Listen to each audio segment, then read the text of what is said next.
लगता है कि जम्मू कश्मीर में नशे का कारोबार आतंकवाद को बढ़ाने में बहुत मदद करता है और मादक पदार्थों की तस्करी मुझे लगता है किसी भी आतंकवाद से कम नहीं। सीमा पार से ड्रग स्मगलिंग एक तरफ से हमारे युवाओं के भविष्य को बर्बाद कर रही है। मैं आपको भरोसा देना चाहता हूँ कि जब तक इस जहर को फैलाने वाले नेटवर्क को पूरी तरह ध्वस्त नहीं किया जाता तब तक हम सब आराम नहीं करेंगे। मौन आतंकवाद, साइलेंट टेररिज्म भी मानता हूँ। कुछ लोग कहते हैं कि साहब नशे की तस्करी बड़े बड़े अपराधों की श्रेणी में केवल एक और अपराध है। 20 दिन पहले जम्मू के एमए स्टेडियम में एक विशाल जनसमूह के बीच हम सब ने ड्रग फ्री जम्मू कश्मीर अभियान का शुभारंभ किया था। आज मैं कह सकता हूं कि जम्मू कश्मीर में एक नए जन अभियान का प्रारंभ हुआ था। धीरे धीरे एक जन आंदोलन का स्वरूप लेता जा रहा है। ये सोच समझ करके सजगता पूर्वक निर्णय किया गया था कि अभियान सरकारी दफ्तरों की सीमाओं या इन्फोर्समेंट एजेंसीज के निर्देशों तक सीमित नहीं रहेगा। उस दिन हम सबने तय किया था कि जम्मू कश्मीर की आम जनता की सामूहिक इच्छा, साहस और उसके दृढ़ संकल्प से इस अभियान को आगे बढ़ाने का प्रयास होगा, क्योंकि मैं मानता हूं कि नशे जैसी सामाजिक बुराइयों का उन्मूलन केवल प्रशासन, सरकार और पुलिस के बल पर नहीं हो सकता। इसे तभी परास्त किया जा सकता है जब स्वयं जनता उठ खड़ी होती है, जनता एकजुट हो जाती है और स्पष्ट रूप से सामान्य आदमी कहने लगे नहीं अब बहुत हो चुका, अब ये नहीं चलेगा। आज जब हम इस अभियान के 20वें दिन डोडा में आप सबके बीच हम सब उपस्थित हैं, मुझे प्रसन्नता है। पिछले 20 दिनों में जम्मू कश्मीर के अधिकांश लोगों ने इस अभियान को ऑक्सीजन देकर उसे गति देने का काम किया है। मुझे इस बात की अत्यंत प्रसन्नता है। जम्मू संभाग हो या कश्मीर संभाग, आम जनमानस की ऊर्जा, उसकी प्रतिबद्धता और उत्साह यह अभूतपूर्व दिखाई पड़ रहा है। लेकिन इस बात को हमें याद रखने की आवश्यकता है कि नशे के खिलाफ इस अभियान में विजय का मार्ग बहुत लंबा है, कंटकाकीर्ण भी है, चुनौतीपूर्ण है और व्यापक है। इस 100 दिवसीय अभियान में हमारे पास अभी 80 दिन बचे हैं और मैं समझता हूं कि हर एक दिन का महत्व बहुत ज्यादा है। हर एक मिनट का सदुपयोग हम कैसे करें, इस पर हमें गंभीरतापूर्वक विचार करना होगा। हर एक नागरिक की भागीदारी कैसे हम सुनिश्चित कर सकें, सबका सहयोग हम कैसे ले सकें, इसके लिए संगठित प्रयास करना होगा। हमें मिलकर यह सुनिश्चित करना होगा कि पूरे जम्मू कश्मीर में कैसे समाज का उज्ज्वल उदाहरण हम बना सकें जो नशे के अभिशाप से पूर्णतः मुक्त हो सके। मित्रों, नशे को मैं समाज में पनपा हुआ एक मौन आतंकवाद, साइलेंट टेररिज्म भी मानता हूँ। कुछ लोग कहते हैं कि साहब नशे की तस्करी बड़े बड़े अपराधों की श्रेणी में केवल एक और अपराध है। कुछ लोग इसे कानून व्यवस्था का विषय समझते हैं, लेकिन मुझे लगता है कि जम्मू कश्मीर में नशे का कारोबार आतंकवाद को बढ़ाने में बहुत मदद करता है और मादक पदार्थों की तस्करी मुझे लगता है किसी भी आतंकवाद से कम नहीं। यह एक मौन आतंकवाद है जो खामोशी से हमारे युवाओं के जीवन को विषाक्त करता है, हमारे परिवारों को कमजोर करता है और हमारे समाज की मूल संरचना को नष्ट कर देता है। आप सभी को इस बात को स्मरण रखने की आवश्यकता है कि नशा पीढ़ी दर पीढ़ी चुपचाप जीवन को समाप्त कर लगता है कि हमसे हमारे भविष्य को छीन लेता है।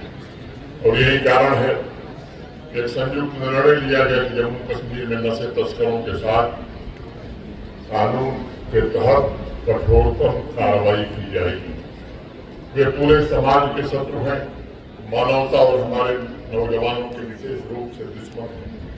और मैं जिम्मेदारी से कहना चाहता हूँ, इस खतरे को समूल नष्ट करने के लिए पूरा प्रशासन भी प्रतिबद्ध है और मैं आप सबसे भी निवेदन करना चाहता हूँ, इसमें पूरी प्रतिबद्धता के साथ प्रशासन का, पुलिस का सहयोग करने की आवश्यकता है। हर डोडा की धरती से मैं स्पष्ट करना चाहता हूँ कि हर तस्कर, हर लोकल ड्रग पेडलर या ड्रग सिंडिकेट में मौजूद हर वो व्यक्ति जो समाज को बर्बाद करने का कुछ प्रयास कर रहा है, उसकी पहचान सुनिश्चित की जाएगी, कानून के दायरे में सलाखों के पीछे भेजा जाएगा।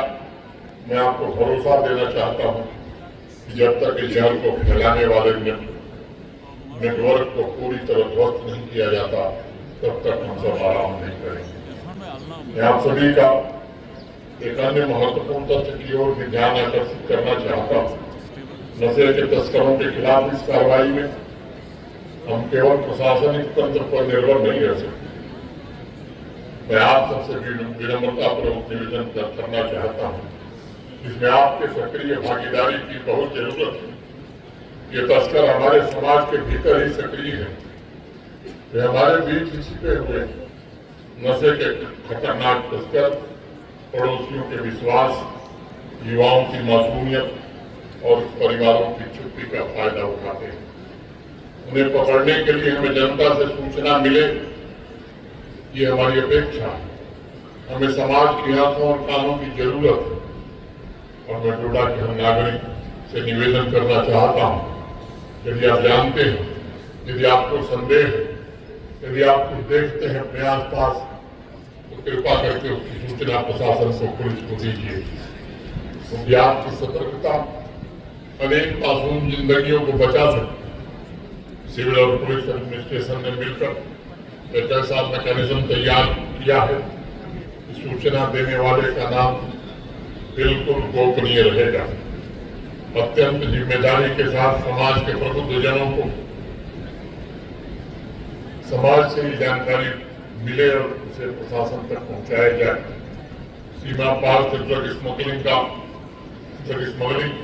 एक तरफ से हमारे युवाओं के भविष्य को बर्बाद कर रही है, वहीं दूसरी तरफ से हथियार खरीदने और आतंकवाद की फंडिंग के लिए भी उसका इस्तेमाल हो रहा है। लंबे समय तक डोडा ने आतंकवाद का दंश झेला है। अनेक आतंकवाद से पीड़ित परिवारों को पिछले दिनों सरकारी नौकरी देकर के उनके आंसू पोंछने का काम हम सबने किया।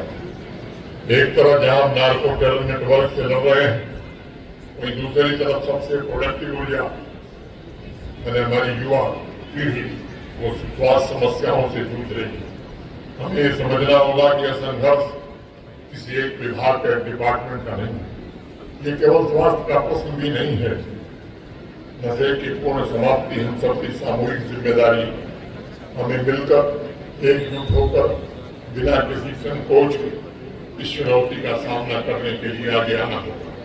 मित्रों, गांव हो, शहर हो, जब भी ड्रग एडिक्शन से संबंधित आंकड़े सुनाई पड़ते हैं, तो उन्हें केवल संख्या भर समझने की जरूरत नहीं है। हमें पूरी संवेदनशीलता के साथ वे आंकड़े आगाह कर रहे हैं कि एक संपूर्ण व्यक्तित्व जो संभावनाओं से भरा हुआ था, वो नशे की वजह से सिर्फ छाया बनकर रह गया।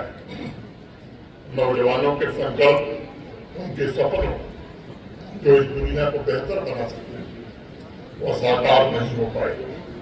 मैं डोडा के अपने सभी मित्रों से कहना चाहता हूँ, ये पीड़ा केवल एक व्यक्ति तक सीमित नहीं रहती, बल्कि पूरे परिवार को तोड़ देती है।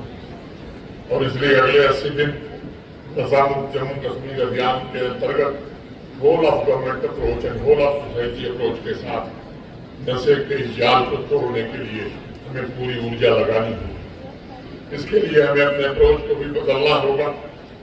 कई बार लोग कह देते हैं कि साहब ये तो मेरी समस्या नहीं है, मेरे परिवार की समस्या नहीं। मैं मानता हूँ यही वो सोच है जो इस समस्या को बढ़ाती है।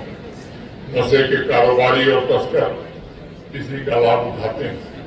वे चाहते हैं समाज में लोग चुप रहें, अपनी समस्या न मानकर उसके प्रति उदासीन हो जाए।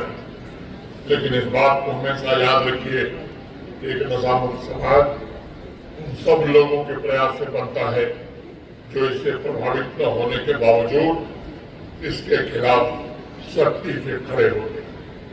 इस बात को हर परिवार तक हमें पहुंचाना है कि एक समृद्ध समाज केवल आर्थिक प्रगति से नहीं बनता, बल्कि वो अपने नागरिकों के सजग और दृढ़ निर्णयों से बनता है।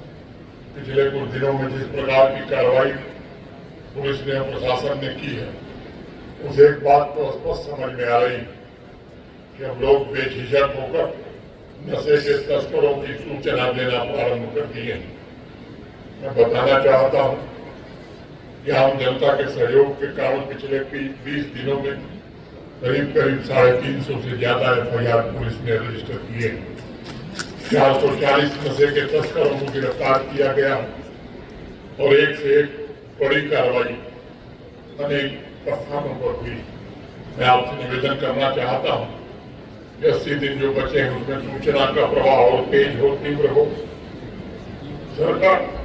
सरकारी सामाजिक संगठन, धार्मिक नेता, राजनीतिक कार्यकर्ता, ये सभी मिलकर एक साथ एकजुट होकर काम करें। पहली बात जो मुझे समझ में आती है कि हमारी बहनों, माताओं, महिलाओं और नौजवानों को इस अभियान के साथ ज्यादा से ज्यादा हम जोड़ सकें। हमें नौजवानों को मार्गदर्शन देना होगा, उन्हें शिक्षा, कौशल विकास, खेल, कला और सांस्कृतिक अवसर पर्याप्त अवसर में मिले, इसका प्रबंध करना होगा। मैं समझता हूँ कि जब एक युवा अपने जीवन का उद्देश्य सही मायने में समझ लेता है तो वो नशे के खिलाफ लड़ाई का सबसे मजबूत हथियार बन जाता है। इस दिशा में यूथ क्लब हर पंचायत में बने, हर वार्ड में बने, गैर सरकारी संगठनों के वॉलंटियर्स जमीनी स्तर पर काम करने और फीडबैक देने में हमारी मदद करें। नशे के खिलाफ रणनीति को सफल बनाने के लिए मेडोडा के हर सम्मानित जनप्रतिनिधि, पंचायत के जुड़े हुए सभी सरपंच, पंच, पूर्व DDC मेंबर्स, अध्यक्ष, PDC मेंबर, सभी स्वयंसेवी संगठनों के प्रमुख महानुभाव, सभी राजनीतिक दलों के कार्यकर्ता और विशेष रूप से सभी धार्मिक नेताओं से मैं कहना चाहता हूँ कि आप सबका सहयोग, समाज के प्रबुद्ध लोगों से मैं कहना चाहता हूँ आपका सहयोग बड़ा जरूरी है। डोडा जिले का हर गांव नशा मुक्त बने और विकास का मुख्य एजेंडा उस गांव का तय करे, ऐसी हम सबकी इच्छा। जिस गांव में भी, जिस पंचायत में पदयात्रा आयोजित की जाए, कोशिश करें कि हर घर से एक सदस्य नशा मुक्त गांव बनाने की सार्वजनिक शपथ में जरूर मौजूद है। पुलिस और एजेंसीज नशे के कारोबारियों को से निपटने में पूरी तरह से तत्पर है। नशे के तस्करों के खिलाफ प्रशासन ने एक नई SOP भी जारी की है। इस SOP के तहत प्रशासन ने निर्णय लिया ड्रग स्मगलिंग से जुड़े तस्कर का पासपोर्ट, उसका ड्राइविंग लाइसेंस, उसका आधार कार्ड, उसके आर्म लाइसेंस, मिलने वाली सारी सुविधाएं निरस्त कर दी जाएंगी। अगर वो फरार है तो उसके खिलाफ लुकआउट सर्कुलर पुलिस जारी करेगी। NDPS एक्ट के तहत उसकी चल और अचल संपत्ति अटैच कर दी जाएगी, बैंक अकाउंट फ्रीज कर दिए जाएंगे, फाइनेंशियल इन्वेस्टिगेशन प्रारंभ होगा। और मैं आप सबको आश्वस्त करना चाहता हूँ डोडा में भी नशे का जो भी तस्कर होगा वो किसी भी हाल में बख्शा नहीं जाएगा। इस कार्रवाई के साथ साथ हमें पुनर्वास पर भी विशेष ध्यान देने की रणनीति बनाई। एक तरफ जहाँ हम नशा तस्करों के विरुद्ध कानून की पूरी शक्ति का प्रयोग करेंगे, वहीं नशे के शिकार लोगों के प्रति करुणा के साथ उनके पुनर्वास का भी प्रबंध किया जाएगा। हमें समाज की सोच को भी बदलना होगा। ड्रग एडिक्शन एक बीमारी, जो लोग नशे के शिकार हो गए हैं उन्हें हम अपराधी न माने, बल्कि एक विक्टिम है और ऐसी नजरिए से हम उन्हें देखें कि उनका पुनर्वास हम कर सकें। उनकी देखभाल, संरक्षण और पुनर्वास की पूरी आवश्यकता, उन्हें सहानुभूति की संवेदना की जरूरत है। उन्हें समाज द्वारा अपनाए जाने की आवश्यकता है। हमें सुनिश्चित करना होगा हर व्यक्ति को इस नशे के अभिशाप से बाहर निकालने में हम सब उसकी मदद करें।